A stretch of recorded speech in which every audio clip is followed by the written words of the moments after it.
Bonjour et bienvenue dans l'entretien sur France 24. Notre invité aujourd'hui est l'ancien président mauritanien Mohamed Ould Abdelaziz. Il est avec nous en duplex depuis Nouakchott. Merci de nous recevoir. Merci et bonjour. Monsieur Aziz, vous êtes la principale cible d'une enquête menée par la police basée sur un rapport d'une commission d'enquête parlementaire qui décrit la corruption, des détournements dans plusieurs marchés publics sous votre présidence. Alors vous n'avez pas été pour le moment inculpé, vous avez été à la police. Si je comprends bien, vous ne pouvez plus vous déplacer. Il y a eu des perquisitions. Là, vous êtes à votre domicile. Est-ce que vous vous considérez comme l'otage du régime mauritanien ?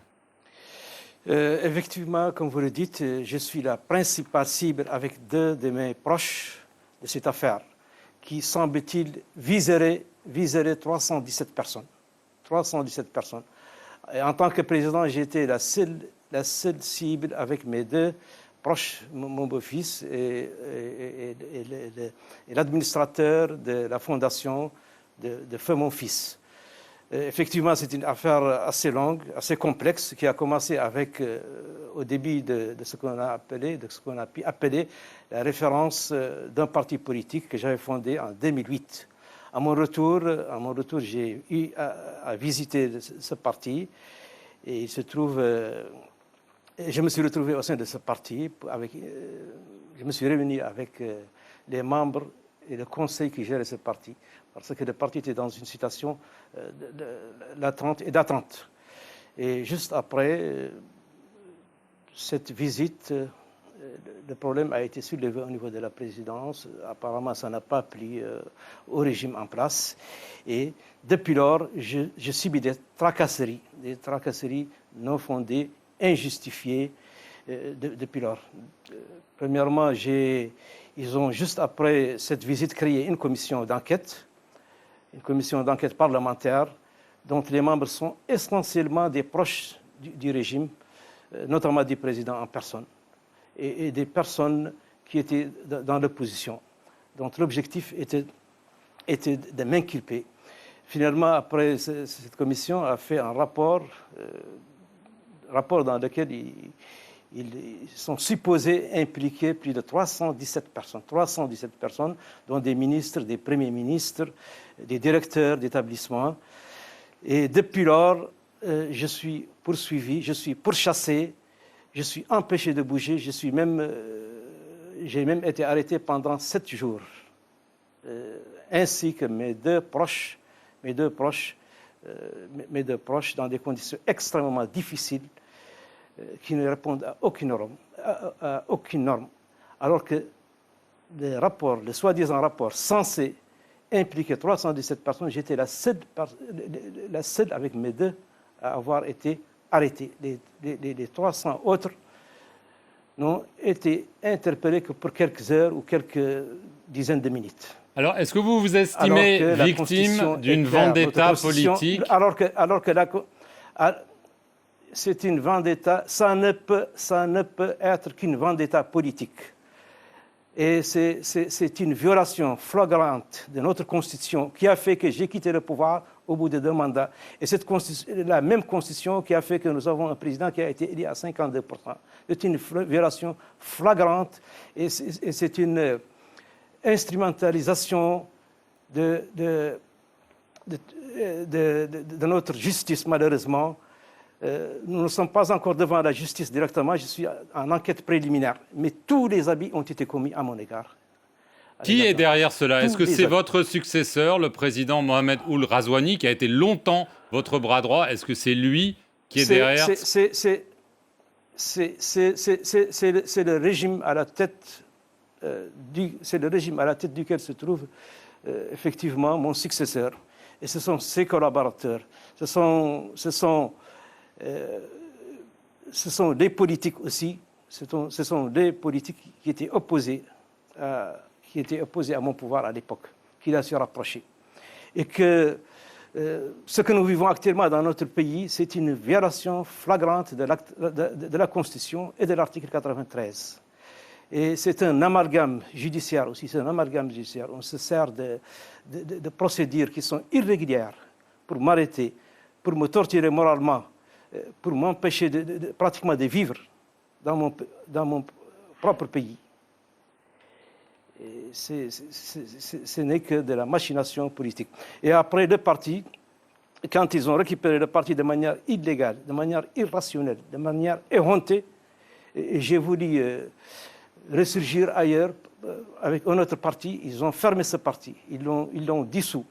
Alors, est-ce que vous craignez, parce que là, là... ce qui se passe actuellement dans le pays. Voilà. Est-ce que vous craignez d'être traduit devant la Haute Cour de justice pour haute trahison? Est-ce que vous craignez que c'est ça qui vous attend prochainement? D'abord, aucune procédure n'a été respectée. Ils ont fait leur propre enquête. Le rapport a été envoyé directement au parquet, alors que la procédure est claire, elle est nette. Donc, tout a été biaisé dès le départ. D'abord, il n'y a aucune haute cour actuellement. La haute cour n'est pas disponible. Et elle ne pourrait, une fois mise en place, me traduire que pour haute trahison. Et c'est à vous le craignez, cour qui n'a pas été mise en place. Mais je suis devant une situation, je suis devant un système, un régime qui ne respecte pas la Constitution, qui ne respecte pas les réglementations, qui ne respecte pas les procédures. Nous sommes devant cette situation. Donc je m'attends à tout dans ce pays.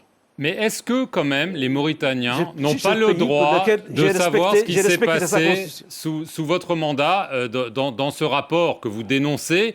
Il y a quand même des éléments troublants, on n'a pas le temps de les passer en revue, mais il y a notamment cette proposition qui n'a pas abouti de vendre une île au Qatar. Est-ce que vous niez par exemple cela? Écoutez, dans la Constitution, il est clair, et il est dit que l'article 93, on ne peut traduire le président que pour trahison. C'est clair. Donc il fallait chercher quelque chose dans ce sens, pour essayer de rapprocher et de justifier éventuellement. C'est une histoire qui a été créée de toutes pièces et qui n'a pas résisté à 24 heures. Au bout de 24 heures, ils ont introduit ce dossier de Qatar et tout ça, avec l'aide de Qatar d'ailleurs. Et puis, quand ils ont vu que le dossier ne tenait pas la route et qu'il n'y avait même pas l'intention, je dis bien l'intention, qui n'est même pas coupable, il n'y avait même pas l'intention. Je n'ai même eu jamais l'intention d'essayer quoi que ce soit. Ils ont fait marche arrière et ils ont créé un dossier de toutes pièces. Et la responsabilité, même quand même bien il y avait des détournements, la responsabilité incombe aux responsables. Mais est-ce que ce n'est pas vous le responsable sous votre mandat s'il y a eu des détournements? Écoutez, je suis le président, j'assume toutes mes responsabilités et jusqu'à preuve du contraire. Je dis bien jusqu'à preuve du contraire. Aucun ministre, aucun premier ministre ne peut dire que je l'ai poussé à agir dans l'illégalité, ni à se faire corrompre ou à accepter une corruption quelconque. Et c'est clair, je l'ai dit. Et le président le sait, l'actuel président le sait. Et il sait et il connaît l'origine de tous mes biens. Et cette histoire de corruption n'a existé et n'existe qu'au moment où j'ai commencé à m'intéresser à la politique. C'est tout, rien d'autre. Est-ce que vous avez cherché à fomenter un coup d'État?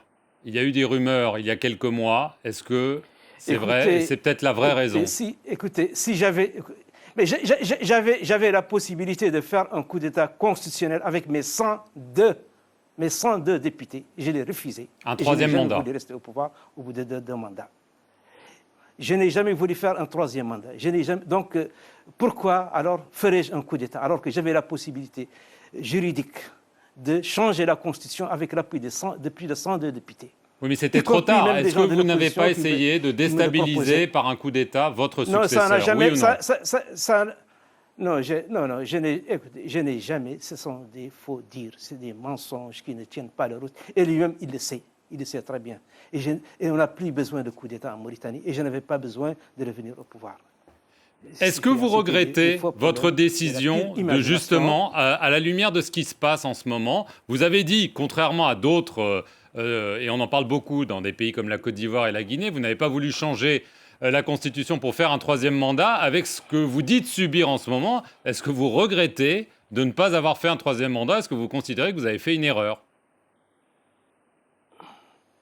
Non, je ne considère pas que j'ai fait une erreur. J'ai agi en âme et en conscience, respectant ma Constitution, et je suis tranquille moralement, physiquement.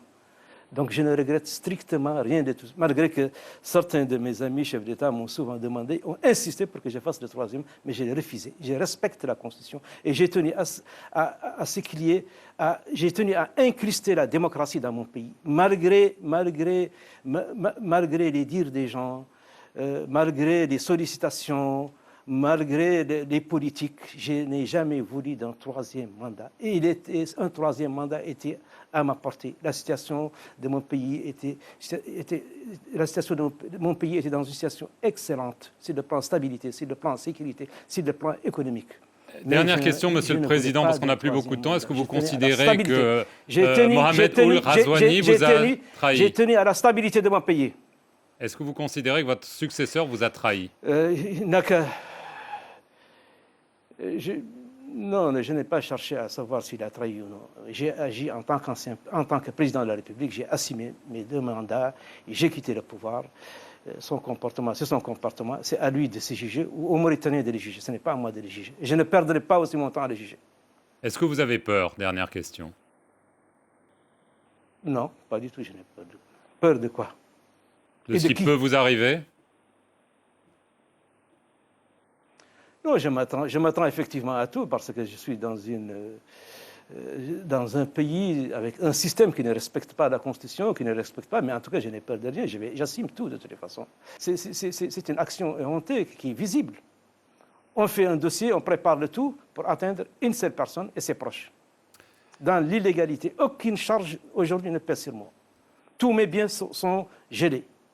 Alors que les 317 ou 316, 314, ils se la coulent douce. Certains même voyagent à l'extérieur. Alors que moi, mes passeports sont retirés. On m'empêche de sortir d'un rayon de 25 km de la ville, d'aller au-delà de 25 km de la ville, de Nouakchott. Vous vous considérez comme prisonnier? Mais je me complais dans cette... Visiblement, oui, dans une grande prison, effectivement. Mais en tout cas, c'est mieux que la prison où j'ai passé mes 7 jours. Merci beaucoup, Mohamed Ould Abdelaziz, d'avoir répondu aux questions de France 24 depuis donc votre domicile à Nouakchott. Et merci à vous d'avoir suivi cet entretien sur nos antennes.